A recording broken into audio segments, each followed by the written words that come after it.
Hello' friends, মই Milton Ahmed. মই মোৰ এই নতুন ইউটিউব চেনেল মিল্টন আহমেদলৈ আপোনালোকক সকলোকে স্বাগতম জনাইছোঁ। মই এই চেনেলটোৰ জৰিয়তে অসমত প্ৰথমবাৰৰ বাবে আপোনালোকৰ মাজত এটা নতুন কণ্টেণ্ট লৈ আহিছোঁ। আপোনালোকক web design, web development, mobile app development step by step সম্পূৰ্ণ অসমীয়া ভাষাত শিকাবলৈ আৰু বুজাবলৈ চেষ্টা কৰিম। মোৰ এই নতুন কনচেপ্টটো ভাল লাগে তেতিয়াহ'লে অনুগ্ৰহ কৰি লাইক আৰু ছাবস্ক্ৰাইব কৰিব নাপাহৰিব। এতিয়া আমি প্ৰথমে ৱেব ডিজাইনিং কৰা ষ্টেপ বাই ষ্টেপ আৰম্ভ কৰোঁ আহক। প্ৰথমে আমি জানি ল'ব লাগিব যে ৱেব ডিজাইনিং কৰোঁতে কি কি বস্তুৰ প্ৰয়োজন হয় আৰু ৱেব ডিজাইনিং কৰোঁতে কি কি কৰিব লাগে। তো অলপ আমি আৰম্ভ কৰোঁ। প্ৰথমতে আমি জানিব লাগিব যে ৱেব ডিজাইনিং কৰিবৰ কাৰণে আমাক কি কি প্ৰয়োজন হয়। ৱেব ডিজাইনিং কৰিবলৈ হ'লে আপোনালোকক HTML সম্পূৰ্ণ জানিব লাগে। HTML, CSS আৰু JavaScript। ঠিক আছে, তো HTML ফুল মিনিং কি হয়? HTML ফুল ফর্ম হয় হাইপার টেক্সট মার্কআপ ল্যাঙ্গুয়েজ। ঠিক আছে, আপোনালোকে প্ৰথমতে HTML ফুল ফৰ্মটো জানি লওক যে হাইপাৰ টেক্সট মাৰ্কআপ ল্যাঙ্গুয়েজ। তাৰপিছত আমাক কি প্ৰয়োজন হয়? CSS। CSS মানে কি হয়? CSS হ'ল কেসকেডিং। কোনে কি কয় মই নাজানো বাৰু, মইতো বৰ্তমান কেসকেডিঙে বুলি জানো। ষ্টাইল শীট মানে কি হয়? HTML দি যেতিয়া আপোনালোকে ৱেব ডিজাইনিং কৰিবলৈ লয় তেতিয়াহ'লে আপোনালোকক CSS ৰ প্ৰয়োজন হয়। CSS কি কৰে? আপোনালোকৰ সম্পূৰ্ণ ৱেবছাইটটো ডিজাইন কৰে। ডিজাইন মানে দেখাত ধুনীয়া কৰে। ঠিক আছে, আপোনাৰ কালাৰ হওক বা আপোনাৰ যিকোনো ৱৰ্ড ডাঙৰ সৰু কৰিবলগীয়া হ'লে আপোনালোকক CSS ৰ প্ৰয়োজন হয়। তাৰপিছত আমাক প্ৰয়োজন হয় JS। JS মানে কি হয়? JavaScript। এইটো এটা স্ক্ৰিপ্ট হয় যিটো আপোনাৰ সাৰ্ভাৰ সাইড আৰু ক্লায়েন্ট সাইড হয়। ঠিক আছে, তো সব সময় সম্পূৰ্ণ সময়তো আমাক জাভাস্ক্ৰিপ্টৰ প্ৰয়োজন নহয়, কিন্তু মাজে সময়ে প্ৰয়োজন হয়। ঠিক আছে, তো আমি জানি ল'ব লাগিব যে HTML দি যেতিয়া আমি ৱেব ডিজাইন কৰোঁ তেতিয়াহ'লে আমাক কি কি প্ৰয়োজন হয়? এই তিনিটা আমি জানিব লাগিব।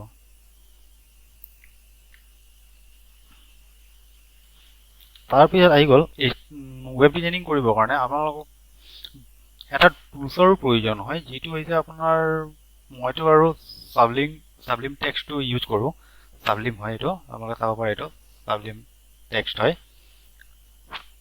আপোনালোকে নোটপেড প্লাছ প্লাছো ইউজ কৰিব পাৰে, ভিজুৱেল ষ্টুডিঅ' ইউজ কৰিব পাৰে। ঠিক আছে, মোৰ ফেভাৰিটটো এইটোৱে হয়। আৰু আপোনালোকে যদি সাৰ্ভাৰ ছাইডতো কৰি থাকে তেতিয়াহ'লে আপোনালোকক কোনো টুলছৰ প্ৰয়োজন নহয়, আপোনালোকে তাতে কৰিব পাৰিব। আমি এটা পেজ বনাই লওঁ, যিটো আপোনালোকে দেখিছেই যিকোনো ৱেবছাইট খুলিলে ইনডেক্স পেজ বুলি এটা পেজ ওলায় প্ৰথমতে, যিটো আমাৰ হোম পেজ থাকে তেনেধৰণৰ। তো আমি এটা পেজ বনাই লওঁ, হোম ডট PHP নহয়, সৰি HTML হ'ব, হোম ডট HTML। আমি কাৰণ এতিয়া HTMLত বনাই আছোঁ, তো হোম ডট HTML হ'ব। ঠিক আছে, তো HTML বুলি আমি এইটো ছেভ কৰি দিলোঁ। এতিয়ালৈকে আপোনালোকে চাব পাৰিব যে আমাৰ ইয়াত হোম ডট HTML বুলি এটা পেজ হৈ গৈছে। এইটো আমি অপেন কৰি চাওঁ। দেখিছে ইয়াত বৰ্তমান একো নাই, খালী হৈ আছে। ঠিক আছে, ওপৰত দেখা হৈ আছে যে হোম ডট HTML। আপোনালোকে হোম ডট HTML ওপৰত দেখিব পাইছে, কিন্তু দেখিছে যে পেজটোৰ ভিতৰত একো নাই। কিন্তু আপোনালোকে এটা কথা ধ্যান দিছেনে বাৰু? ইয়াত দেখিব পাইছে যে নেট অফ হৈ আছে, কিন্তু তথাপি আমাৰ পেজটো অপেন হৈ আছে।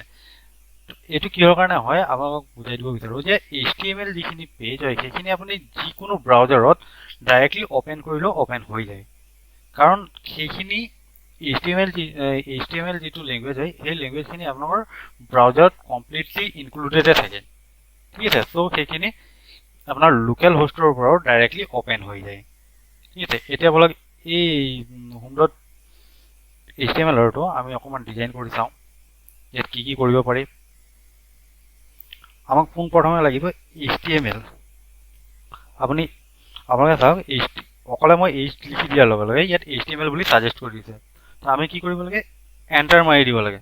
এণ্টাৰ মাৰি দিয়াৰ লগে লগে দেখিবলৈ পাইছে যে আপোনালোকে সম্পূৰ্ণখিনি ইয়াত নিজে আহি গৈছে। ঠিক আছে, তো আমাৰ এইকাৰণে কি হয়, আমাৰ এই টুলছটোৰ প্ৰয়োজন হয়, যিটোৱে মানে আমাক ছাজেষ্ট কৰি দিয়ে যে এই বস্তুখিনি মানে আমাৰ ইয়াত আছে, আপুনি এণ্টাৰ কৰক, সম্পূৰ্ণখিনি নিজে আহি যাব।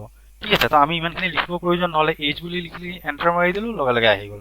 ঠিক আছে, ইয়াত এতিয়া আপুনি চাব HTML বুলি যিখিনি আছে এই HTML টো আৰু এই তলত এটা HTML আছে দেখিছে এইটো কি হৈ আছে এই HTML টোৱে কি কৰিছে আপোনাৰ স্লেশ দিয়া নাই ইয়াত কোনো স্লেশ নাই দেখিছে না এই স্লেশটো নথকা আৰু তলত স্লেশ কিয় আছে এইটো মই বুজাই দিব বিচাৰো এই HTML টো বুজাইছে যে আপোনাৰ মানে এতিয়া আমি যদি অসমীয়াত বুজাব যাওঁ ধৰি লওক আপোনালোকৰ দৰজাখন খোলা আছে আপুনি এইফালেদি সোমাব পাৰে ঠিক আছে কিন্তু এই HTML টোৱে কি কৰিছে যে আপোনাৰ দৰজাখন বন্ধ হৈ গৈছে আপুনি এইফালেদি ওলাব নোৱাৰে ঠিক আছে এই স্লেশটোৱে সেইকাৰণে এইটো বন্ধ কৰিব দিয়া হয় মানে আপোনাৰ ধৰক এতিয়া আমি এই ব্ৰেকেটটো দি দিছো এই ব্ৰেকেটটো দিয়াৰ লগে এটা ব্ৰেকেটে খুলি দিছে এটা ব্ৰেকেটে বন্ধ কৰি দিছে ঠিক তেনেদৰে কথা ঠিক আছে তো এই হিটটো আৰু এই হেডটো একেই ঠিক আছে তো ইয়াত এটা কথা বুজাই দিওঁ এই হেড মানে কি বুজিব পাৰিছেনে এই হেড মানে হৈছে হিডাৰ ঠিক আছে হিডাৰ মানে ওপৰৰখিনি ঠিক আছে এই টাইটেলটো কি হৈছে এই টাইটেলটো মানে মেইন টাইটেলটো যিটো পেজটোৰ টাইটেল হয় লাইক আমি হোম পেজ দিব পাৰোঁ কণ্টেক্ট আছ পেজ বুলি দিব পাৰোঁ বা এবাউট বুলি আমি যিখিনি যে আপোনালোকে ৱেবছাইট খুলিলে ওপৰত দেখা পায় কণ্টেক্ট আছ এবাউট লাইক তেনেধৰণৰ ঠিক আছে আৰু বডি এই বডিটোৱে কি বুজায় এই বডিটো হৈছে আপোনালোকে যিখিনি ৱেবছাইটটোৰ ভিতৰত দেখা পায় সেইখিনি আহে বডিৰ ভিতৰত এই বডিটোৰ ভিতৰত এই বডিটো আৰু এই বডিটোৰ মাজত সেই কণ্টেণ্টখিনি আহে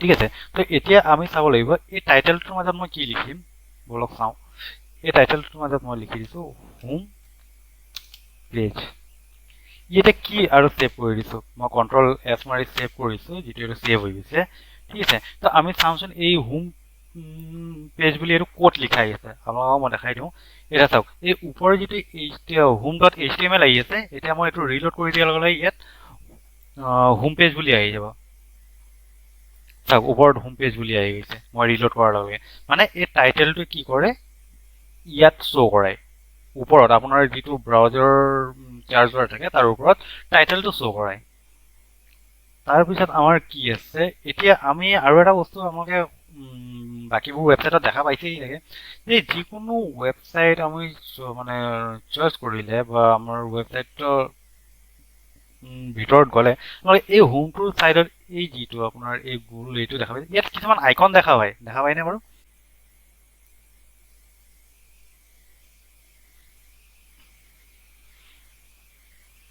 এই যে সাইডত যিটো আপোনাৰ আইকন দেখা গৈ থাকে সেই আইকনটো আমি ইয়াত শো কৰাব লাগে এইটো কেনেকৈ কৰাম বলকচোন চাওঁ ইয়াত এতিয়া আপোনালোকে চাব পাৰিছে যে মোৰ ইয়াত বৰ্তমান কেইটামান ইমেজ আছে লাইক এই নটিফিকেশ্যন আইকন ইয়াৰ আমি নেমটো কপি কৰি লওঁ ঠিক আছে আৰু মোৰ এইটো png ফাইল হয় এই চাওক আপোনালোকে দেখিব পাৰিছে png ফাইল হয় ঠিক আছে তো আমি এইটো কি কৰিব লাগিব এই হোম পেজৰ সাইডত আমি শো কৰাব লাগে কেনেকৈ কৰিম আমি আহি যাওঁ আমাৰ কোডিঙত ইয়াত লিখি দিয়ক আপুনি লিংক বুলি লিখাৰ লগে লগে দেখিছে ন আপোনালোকৰ সাজেষ্ট কৰিছে তো এণ্টাৰ মাৰি দিয়ক দেখিব পাৰিলে যে ইয়াত লিংক বুলি শো কৰোঁতে আমি এণ্টাৰ মাৰি দিওঁতে গোটেইখিনি সম্পূৰ্ণ নিজে আহি গৈছে তো আমি ইয়াত যিটো ৰেল বুলি আছে ইয়াত আমি লিখি দিওঁ আইকন আৰু এই টেক্সট আৰু CSSৰ মাজত লিখি দিওঁ ইমেজ ঠিক আছে সৰি ইমেজ